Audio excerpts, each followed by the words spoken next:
Beneath the water, Ed's team broke the structure apart with nothing more sophisticated than a hammer and chisel. But how do you then raise a half-ton solid stone block to the surface? Their solution was to use canvas lifting bags. By inflating them with air like balloons, they had enough buoyancy to pull the blocks to the surface. The low visibility and long hours made this a dangerous operation. Over 6 months, 450 blocks of the Diocletian gates were floated to the surface one by one, where they were picked up by crane and taken away to their new location.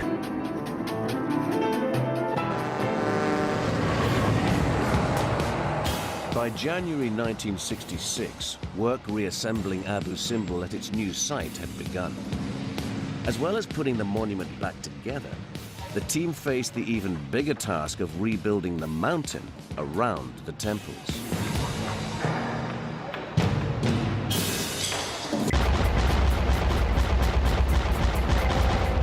Reassembling an entire mountain on top of the temples in their new position was an immense challenge. Piling truckloads of rock on top of the temples would be the easiest way, but this would crush the monuments. The engineers needed to replicate the precise scientific properties of the original mountain that had acted like an arch to hold the weight of rock away from the ancient temple. Their solution was to build an enormous concrete dome over the temple. The dome was so large, it had to be built using 300 giant interlocking concrete sections.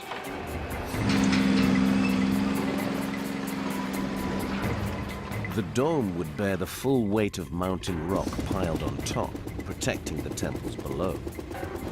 The front of the cliff face would be reinstated block by block to ensure the temple and its surroundings looked as if they had never been moved.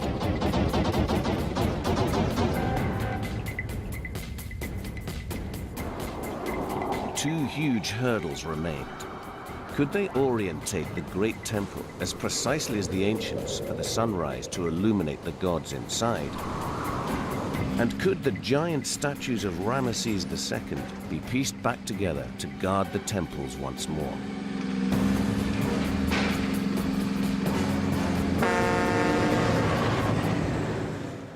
The team attempting to move the replica head of Ramesses have reached the final stage of their demonstration. Are you ready, George? They've sliced and lifted the face off.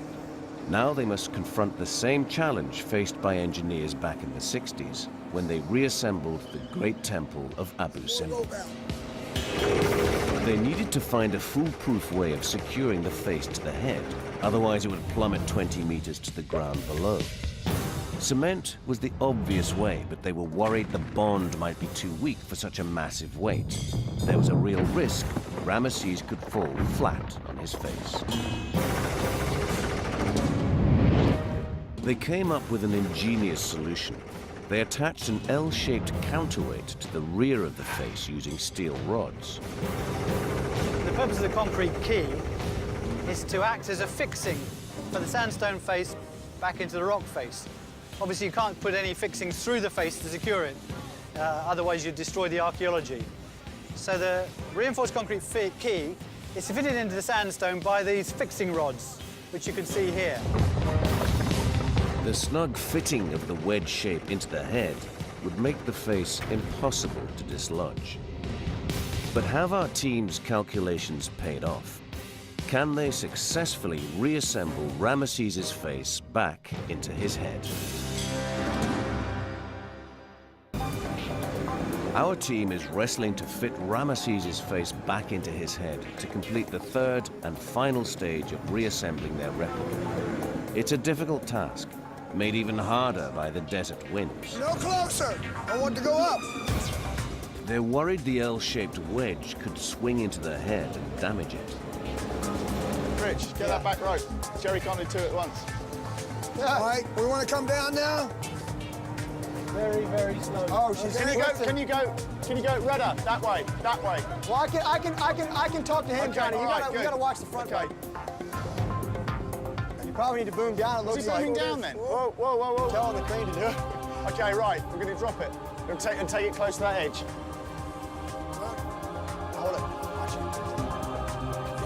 got probably 2 inches, 3 inches on my side. You need that?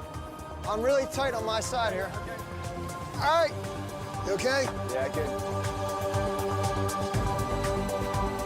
Yeah, you're about 1.5 inches away from your cut. Come on down with it.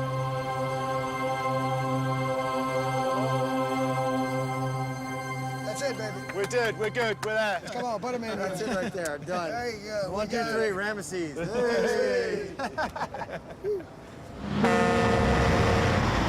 The original move involved hundreds of delicate operations like this.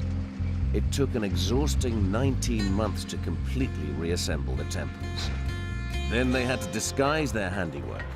There were 10 kilometers of cuts between the temple blocks that all needed to be filled with mortar to cover up any signs of surgery.